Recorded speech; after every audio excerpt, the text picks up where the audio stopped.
So, hello guys, what's up? It's me again, Alicia nyo, at nagbabalik ulit para sa ating panibagong video.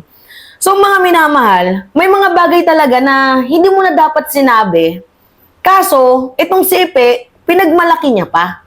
Imagine nyo tumatakbo kang senador ng bansang Pilipinas. Ang kailangan ng mamamayang Pilipino, yung merong maibibigay na best. 'Di ba? Paano mayroon maibibigay na best?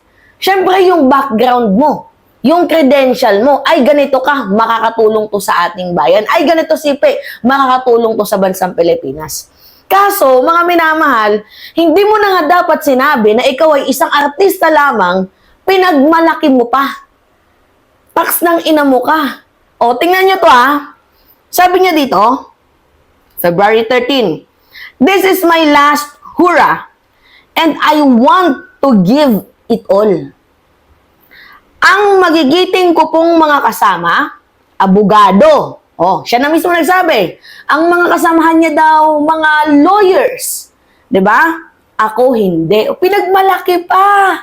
Grabe, hindi mo na nga dapat sinabi. 'Di ba? Bakit pinagmalaki mo pa? Oh, merong mga kandidatong mga kasama natin sa PDP, mga doktor. Ako hindi. Oh, kaya nga sinabi ni PBBM, parang pinabili ka nga lang talaga ng suka eh. Kasi imagine mo sumama ka lang, tapos ngayon senador ka na, tatakbo ka ng senador, sumipsip ka lang, tapos ngayon tatakbo ka ng senador. Sino yung demonyo nag-udyok sa'yo na tumakbo? Alright, continue. Merong mga engineer. Ako po, hindi. Ako po'y isang artista. Grabe ang galing magkabisado ng script. Pero ako yung artistang magiging epektibong maglilingkod at magserbisyo sa sambayan ng Pilipino. Like, nung narinig ko tong speech niya, mga minamahal, parang sabi ko, apakabobo naman nito. Parang pinapamukha niya na gusto niyang gatasan yung politika, di ba, dyan sa Senado. Alam nyo, ito lang yung napansin ko Yung mga artista na medyo laos na sa politika, ang ginagawa nila, nangungupal dyan sa loob ng Senado. Yan yung napapansin ko. Di ba? Artista ka, tapos wala ka ng career, laos ka na, tapos matanda ka pa, ginagawa nilang retirement funds. Ang politika, alam mo, Epe, dapat kang sumama doon sa sa palabas na incognito. Oo, bagay ka doon. 'Di ba? Tingnan nyo, yung kanyang sinabi, parang nakalagay to sa script. Diba? Pansinin ninyo, parang nakalagay sa script.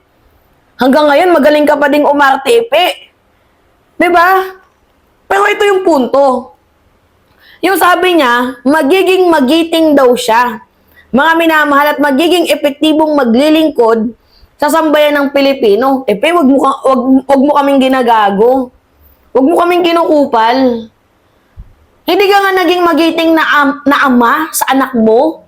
Magiging magiting pa kaya na maglilingkod sa sambayan ng Pilipino? Hindi mo nga magampanan yung pagiging tatay mo sa anak mo? Di ba? Tapos ngayon, magiging epektibong magsiservisyo ka sa mamamayang Pilipino? Utang na loob naman, Ipe. Utang na loob. Madaming way, uulitin ko sa inyo mga minamahal, napakadaming paraan para makatulong ka sa mamamayang Pilipino nang hindi tumatakbo dyan sa Senado. Kasi yung Senado, legislative work yan. Katulad lang kay Willie? Wala munang plano-plano, saka na pag nanalo? Ay, pangit yun. Diba? Wala munang plano-plano, saka na lang pag nanalo, ganon. Pangit yun. Yung Senado kasi, legislative work yan. Kung alam mong bobo ka, diba, wala kang alam sa batas, or kahit nga din hindi naman lawyer, pwede naman tumakbo dyan sa Senate, as long as meron kang alam. Diba, tingnan nyo, itong si Risa Ontiveros. Diba, hindi naman siya isang abogado, pero may alam. Pansinin ninyo, ganun dapat. Ikaw, Ipe, wala ka nang alam, bobo ka pa, diba? Artista lang yung alam mo, tas tatakbo ka? Ba't hindi mo gayahin nga yung ginagawa ng Angat Buhay? Ano yung ginagawa ng Angat Buhay? Non-government organization. O, di ba? O sa pamamagitan nun, mga charity, at least nakatulong ka. Hindi ka pa nabash. Di ba? Eh kaso, hindi ka na nga nagpapa-charity, womanizer ka pa. Oo, samot-saring babae, nakalampungan yan kasi nga pinanganak na siyang cheater. Di ba? Pinanganak na cheater. And then, nanuntok pa ng bus driver. Convicted pa sa staffa. Grabe. Ano ba yan, Epe? Oo, magaling kang umarte. Oo, sige, sabihin natin magaling kang dumrama.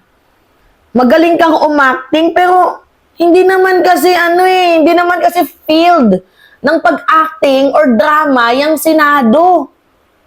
Nagiging clown na nga lang yan dahil sa inyo eh. Kaya, malaki po ang kaakibat na responsibilidad, mga minamahal, ang pagiging senador. Kung sa anak mo nga, hindi mo nabigay yung responsibility na yun, sa amin pa kayang mamamayang Pilipino na umigit kumulang 100 million, na sobrang dami namin? Siguro nasa isip ni Philip Salvador, si Robin nga mas bobo sa akin pero nanalo ako pa kaya. Di ba? Kakaloka. Sa bagay, libre lang naman mangarap, mga minamahal. Na? Extra racket din yan. Sayang din sweldo dyan. Na? Extra racket din yan. Alam nyo yung napapansin ko, yung slate ni former President Duterte, yung PDP, meron talaga siya dyang isa or dalawa na bobo na pinapapasok na artista. Ganon. Da? Bakit? Kasi pwede niyang utus-utusan. Pwede niyang gawing attack dog. Pansinin ninyo, gagawin niyang attack dog, gagawin niyang utus-utusan.